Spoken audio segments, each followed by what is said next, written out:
Hello everybody, I'm Ajit K. Mishra, your course instructor for Literature and Coping Skills.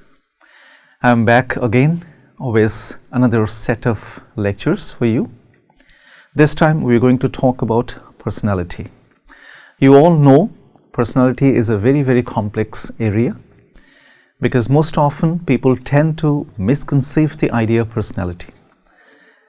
So instead of focusing on the real aspects of personality, people generally focus on the physiological aspects, as a result of which people think that if somebody is tall, somebody is short, somebody is fatty, obese, or somebody is lean and thin, those characteristics in fact influence somebody's personality and also present those things. But that's not the case. I'm going to walk you through the idea of personality in the next two lectures, including one today, so that you finally get to know what personality is all about, how it remains with us as an integral part of our existence, and how it develops over the period of time, and the theories that help us develop an insight into our ideas of personality. So let's start. In this lecture, I am going to focus on these important aspects of personality, starting with definitions of personality. I have already told you that it's a very complex area and researchers have been trying to map this area. Therefore, this is an ever-evolving area. So, I have picked a few definitions that will serve our purpose of understanding personality. Then I am going to talk about the characteristics of personality, what personality is, what it is not, how it is defined, how it is developed, and a variety of other things. I'm going to focus on the nature of personality as well, so that we get to know what personality is all about, how it functions, how it affects our existence, and so on. And I'm also going to talk about the shaping of personality, which is in fact a very important concept for our understanding of the idea of personality. So let's move and start with the definitions first. But before I start with the definitions, I must tell you that personality is all about the differences that we have from one another. Imagine we come across a variety of people every day. We meet them, we observe them, we interact with them, and the most important thing that strikes us every time we do so is the differences that we have from one another. For example, somebody may be talkative, somebody may be very quiet, somebody may be absolutely friendly, somebody may be indifferent, somebody may be callous as well, somebody may be very active, somebody may be extremely lazy. Now, when we take out these words that we just use to describe people of different kinds, like talkative, active, or lazy, now these are the words that in fact present our personality. So our personality is the characteristic difference that we have from one another. So therefore, it's important that we adopt a very careful approach towards our understanding of personality, and the personality psychologists have been trying to do this. They've been trying to understand and describe these aspects of personality. So let's start with the definitions first. I have picked a definition that has been given to us by the American Psychological Association that says a personality refers to individual differences in characteristic patterns of thinking, feeling, and behaving.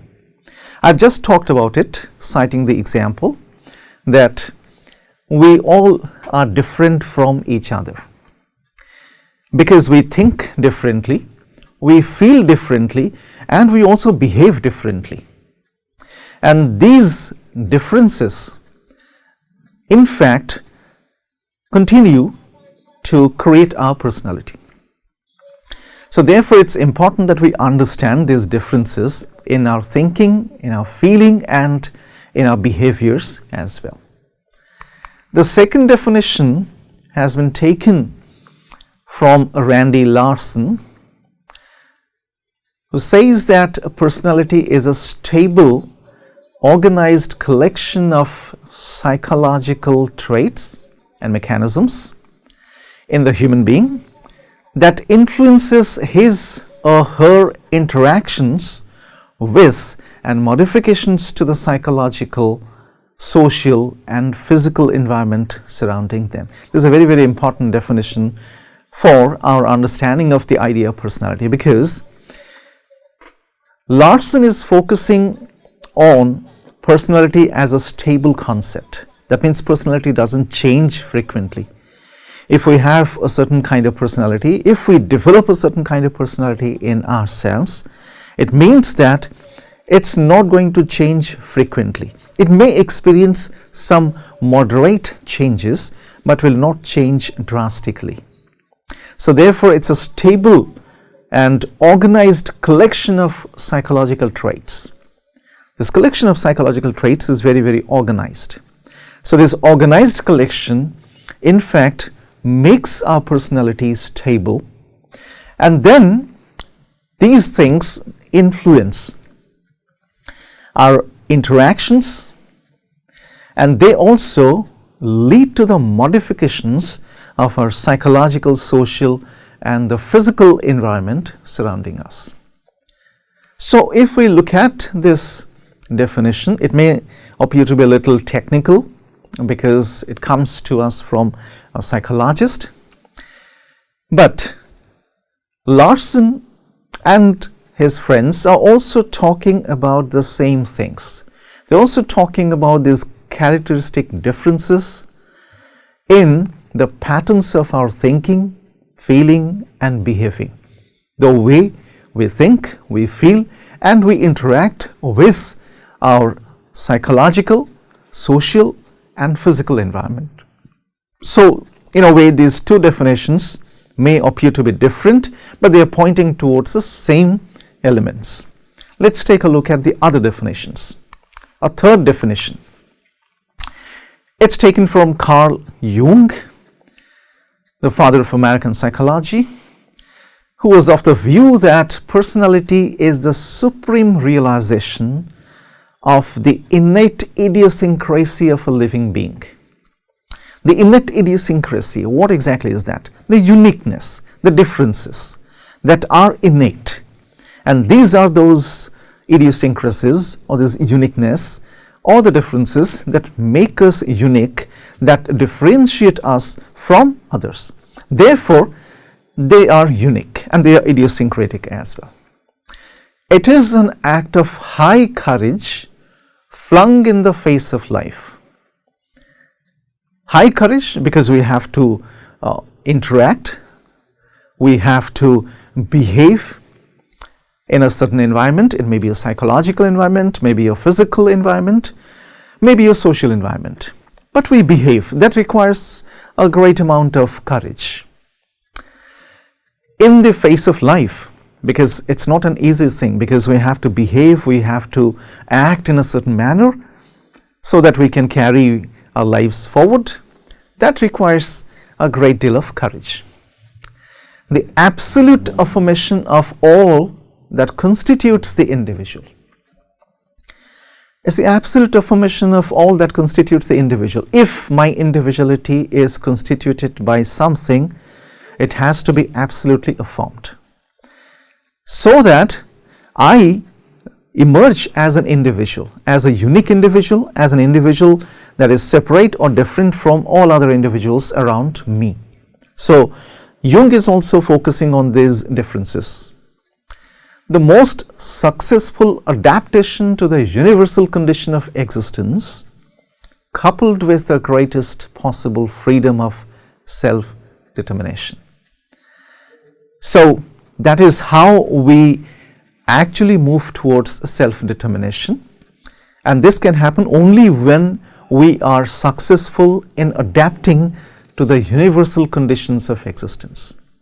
So that requires you to act, behave, think and feel in certain ways.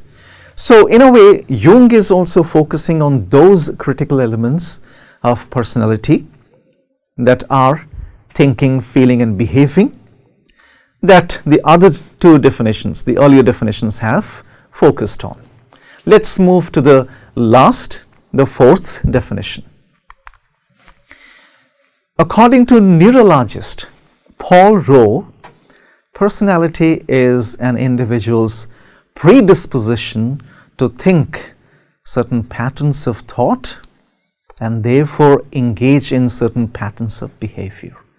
So, of all these definitions that I have picked for our purpose of understanding the idea of personality, this is the simplest and very, very straight. Therefore, it's the shortest, in fact. Rowe's definition of personality is very clear and straightforward, as it suggests that an individual's predisposition to think certain patterns of thought. As an individual, we have certain unique ways of thinking or developing thought patterns. And these thought patterns enable us to engage in certain patterns of behavior. So, in his short definition of personality, Rowe has repeated the word pattern in the definition. So, therefore, that word pattern becomes extremely important because it draws our attention towards certain patterns that are regular and frequent, whether they are about our thoughts or about our behaviors. So, if we synthesize these four definitions of personality, we come to the idea that personality is all about the differences that individuals have from one another on the basis of how they think, how they feel and how they behave. So, that is how we approach the idea of personality, not in the way people generally think about personality in terms of somebody's physical appearance or physical build. That has nothing to do with personality. So, personality is all about these three important elements. The question is, does personality matter? The answer will certainly be yes, it matters. If the answer is no, then we need not worry about what personality is, whether we have a personality or not, and there is absolutely no need to think about it at all. But that's not the case. The answer most often is yes. Personality does matter because it's such an important element of our existence that we cannot afford to ignore it. It matters because of two very important things. The first is personal success or failure. We all know that we exist because we are either successful or we do not exist because we are unsuccessful. We feel like leading this life when we are successful, and we'll feel like putting an end to this life when we are not successful. We'll be thoroughly disappointed with life and therefore would like to put an end to it.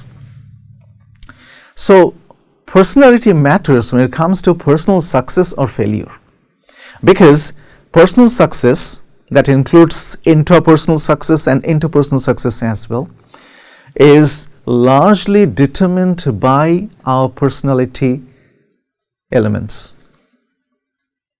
So, therefore, it's important that we know that our personal success or failure is dependent on the type of personality that we have, the type of disposition that we have, and which leads to the type of attitudes and value systems that we create for ourselves.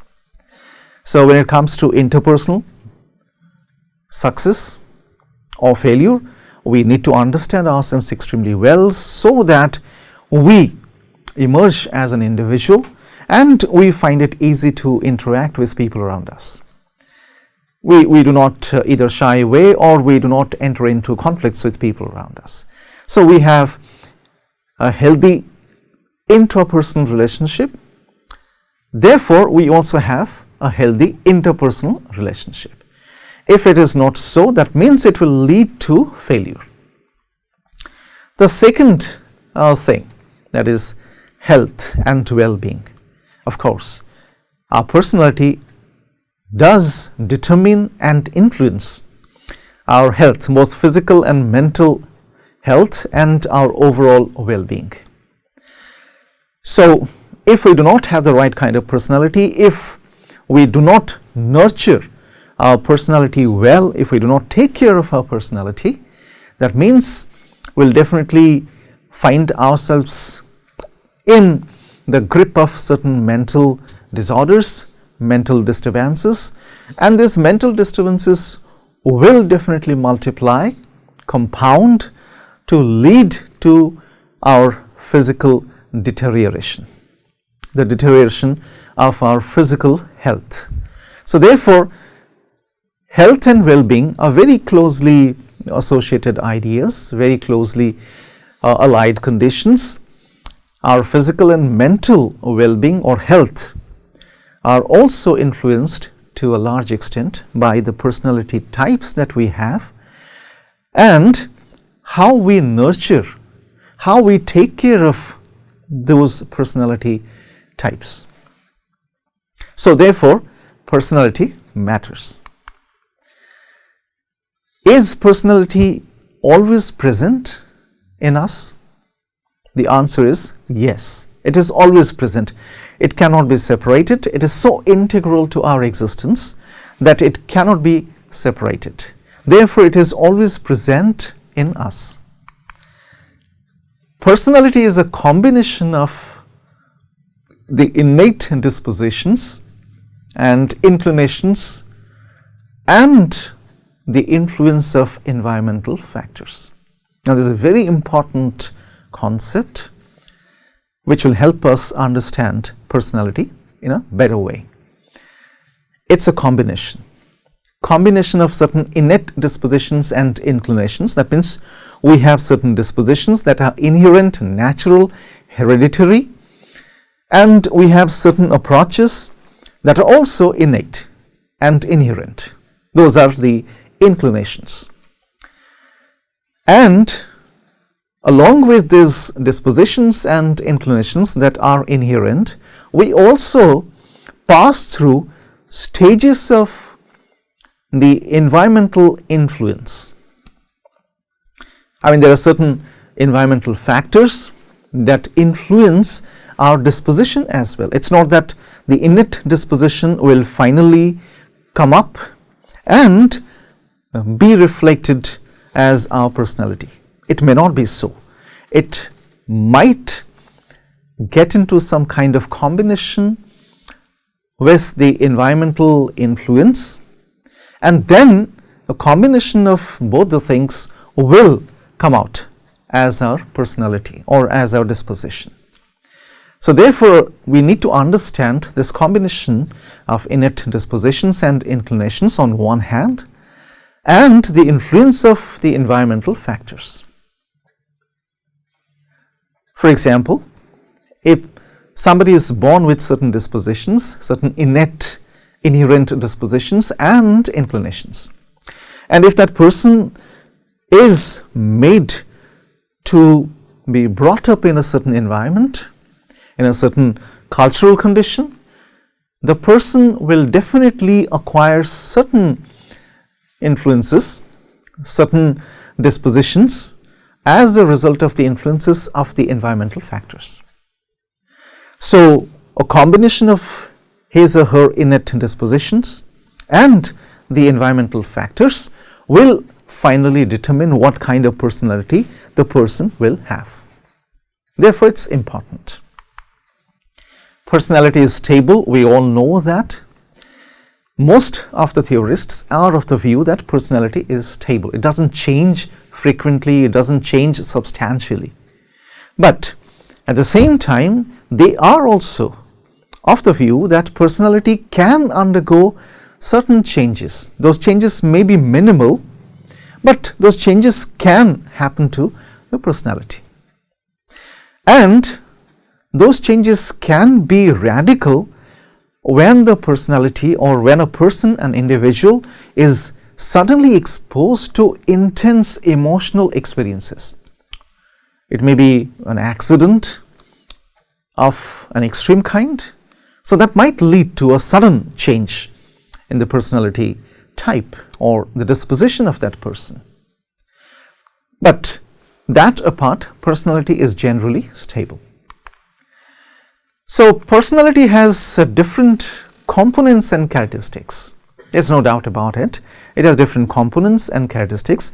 I'm going to focus on this in greater detail. And finally, personality influences thinking, feelings and behavior.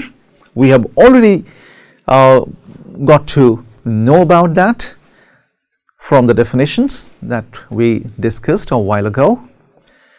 At the same time, personality also enables adaptability. If you have the right kind of personality, if you have an easygoing, flexible personality, you can easily adapt to any condition. If you have a very rigid, difficult personality type, then you will always find it very difficult to adapt to conditions. But personality ultimately enables adaptability.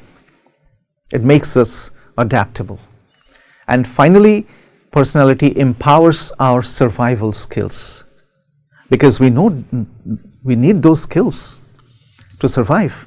I have already discussed safe and survival modes and the type of skills that we require in both the modes, especially the survival modes, so that we can come out of the survival mode and return to the safe mode.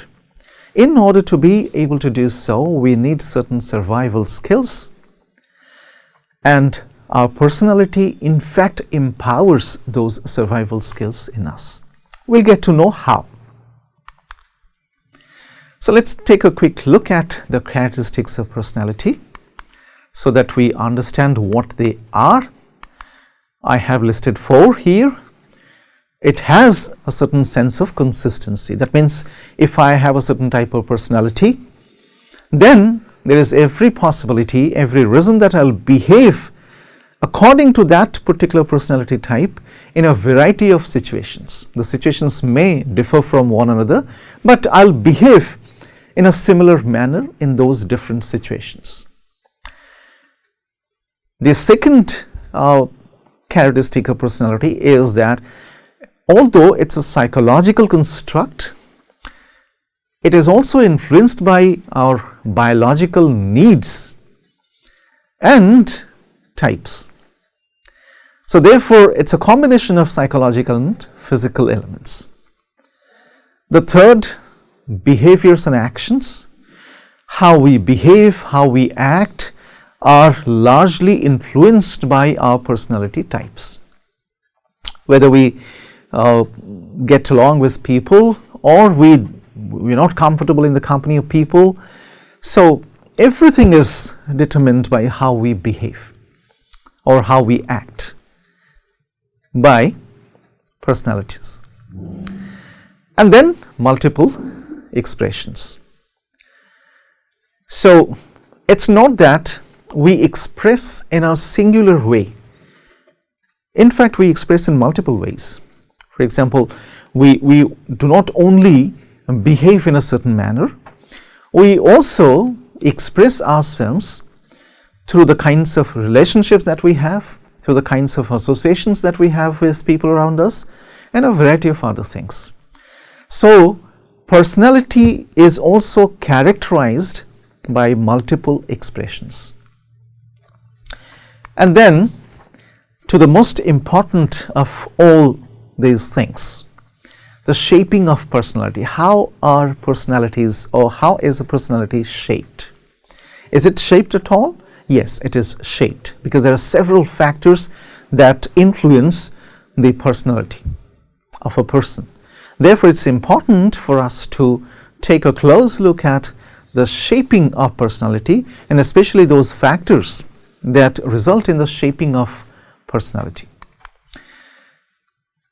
The ongoing interactions of heredity, environment, parenting and socialization. These are the four most important factors that result in the shaping of personality, because these factors combine and they also continue to shape personality over time. It's not that they shape personality for one occasion only and that's exactly where it stops. It doesn't continue at all. That's not the case. They continue to shape personality over time. Although personality doesn't change, but it can experience certain changes. It may not change substantially. So the first important element is heredity. That means our innate dispositions and inclinations. And then environment, the type of environment we are exposed to, we are subjected to, also exercises a tremendous amount of influence on the shaping of our personality. And then parenting, the type of regulations and control mechanisms that we are subject to during our early stages of growth also determine how our personality will finally be. And then finally, the socialization process. Beyond the parental or the parenting process, we enter the socialization process and we begin to interact with society, and that's exactly when and where our personality is also influenced. And this is a continuous process and gets influenced over time. Although personality doesn't change substantially, but it will continue to witness and experience certain minimal changes in it. That brings us to the age-old debate between nature and nurture that also takes up these ideas of heredity and environment. There have been theorists who held strongly that it's all about nature. So environment doesn't play any role at all in the shaping of personality. It is all about one's innate disposition, genetic coding or genetic designing, or heredity. So they never thought that environment can play any role in the shaping of personality. So that's the reason why those people always believed that it's all about nature. To cite such a philosopher, it was Rousseau, who very strongly believed that it's all about nature and the environment doesn't play any role in the shaping of personality. On the other hand, people like Locke, who strongly held that the mind is like a clean slate, therefore it's very popularly called the clean slatism concept. The mind is like a clean slate and the environment will ultimately determine how the personality will turn out to be. But then to put this debate to rest, we have a few contemporary researchers that have established the fact that both the nature, heredity or biological determinism and environmental determinism, they are combined to shape our personality. And this was established by the twins research, which was conducted by making the twins live in very different environmental conditions. As they grew up, it was observed that both the twins showed certain different attitudes and behaviors. So it was very clearly established that nature and nurture are combined in our personalities. And then socialization and life positions, they also modify our behavior, and those also result in certain consequential outcomes. The way we are socialized, if I have been socialized in a certain manner so that I come to treat women with disrespect, that will definitely reflect in my personality, and that will also reflect in the kind of life positions that I adopt or take. So the shaping of personality also happens over the debate between reason and emotion. Just imagine you call a person emotional and you call the other person rational. Which of these two persons do you think will be treated with respect? Of course, the person who has been referred to as rational, not the person who has been referred to as emotional. So like the nature-nurture debate, the debate between reason and emotion has been waged for a long time, and people have preferred to be rational than emotional, because rationality has been overvalued in our cultures and emotionality has been undervalued. So if a person is rational, that means you're logical, you're analytical, and if you're emotional, you're extremely intuitive and irrational even. So that's the reason why people do not prefer to be tagged emotional. Rather, they prefer to be tagged rational.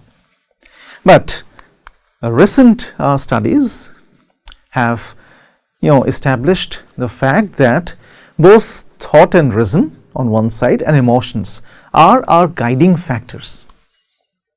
They in fact help us move in one direction. It's not that they are separate things and we can move properly with either of them. That may not be the case. So we need both of them, a combination of reason and emotions, because they perform very different actions and they help us in different ways, and we need both the ways. We need to conceptually order our world, organize, plan, and solve our problems with the help of our rational self. And with the help of our emotional self, we need to move. We need to determine what to seek and what to avoid. We need to strengthen our bonding, our relationships. So therefore, both of them are equally important. Both of them play an important role in our personality. So that's how we come to the end of this lecture. These are the references from where I have borrowed the ideas for this lecture. And you might have understood that personality is very important, and we need to adopt a cautious approach to our understanding of personality so that we get to know what it is and how it functions. And finally, we can determine, we can use our personality for the betterment of our existence. So thank you for joining me. I'll meet you again.